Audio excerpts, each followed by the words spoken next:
प्रधानमंत्री से निवेदन करना चाहता हूं, आपका वर्ल्ड टूर से थोड़ा वक्त निकाल करके नेता प्रतिपक्ष के इस स्लाइड को देखिए।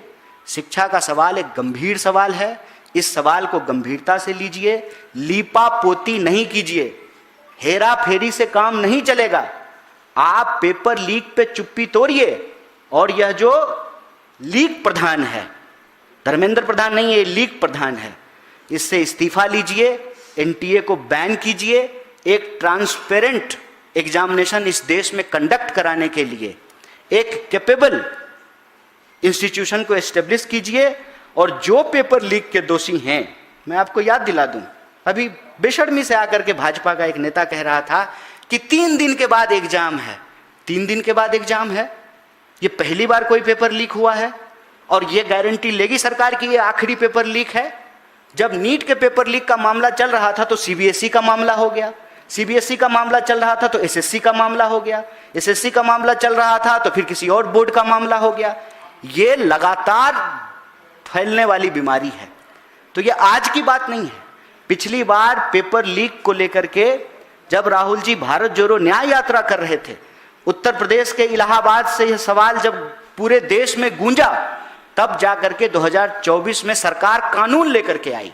लेकिन उस कानून की दिक्कत यह है कि पेपर लीक होने के बाद क्या करेंगे, पेपर लीक को रोकेंगे कैसे, इस बात की जो है कोई व्यवस्था उस कानून में नहीं की गई है। तो जो पेपर लीक के दोषी हैं उनके ऊपर सख्त कार्रवाई हो, धर्मेंद्र प्रधान का इस्तीफा हो, लिपापोती मत कीजिए।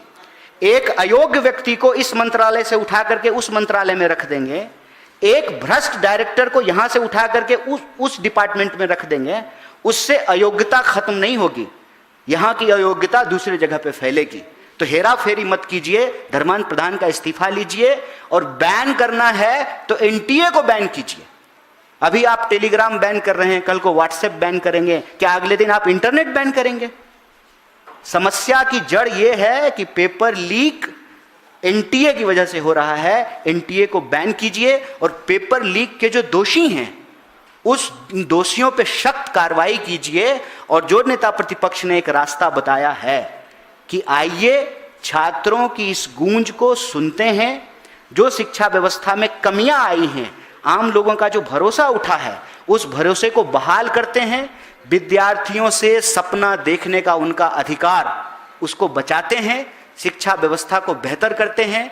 तो आपके माध्यम से हम देश भर के विद्यार्थियों से अपील करते हैं कि ये आपकी गलती नहीं है, आप फेल नहीं हुए हैं, आपके माँ बाप फेल नहीं हुए हैं, तो आप अपने आप को सजा मत दीजिए। करबद्ध निवेदन है इस देश के विद्यार्थियों से कि आपको कोई भी एक्सट्रीम स्टेप लेने की जरूरत नहीं है। आप कायर नहीं हैं, कायर वो लोग हैं जो झूठ बोल रहे हैं, कायर वो लोग हैं जो आपका सपना चुरा रहे हैं, कायर वो लोग हैं जो आपका पेपर चुरा रहे हैं। आप खुद को सजा मत दीजिए, और ऐसी परिस्थिति में आप खुद को अकेला नहीं समझिए। कोटा में जो प्रेजेंटेशन नेता प्रतिपक्ष ने रखा है, आने वाले दिनों में छात्रों की ये गूंज पूरे देश में हुंकार का रूप लेगी। आप अपने आप को अकेला नहीं समझिए।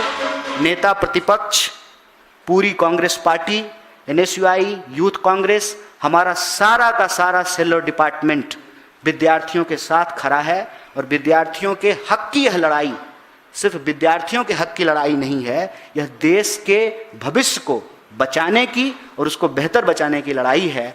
हम सब आज इस प्रेस के माध्यम से यह संकल्पित हैं कि हम इस देश में पेपर लीक भी रोकेंगे, और जो शिक्षा को आज खरीदने बेचने की वस्तु बना दी गई है, इसको बुनियादी अधिकार बना करके रखेंगे, क्योंकि शिक्षित भारत से ही विकसित भारत बन सकता है।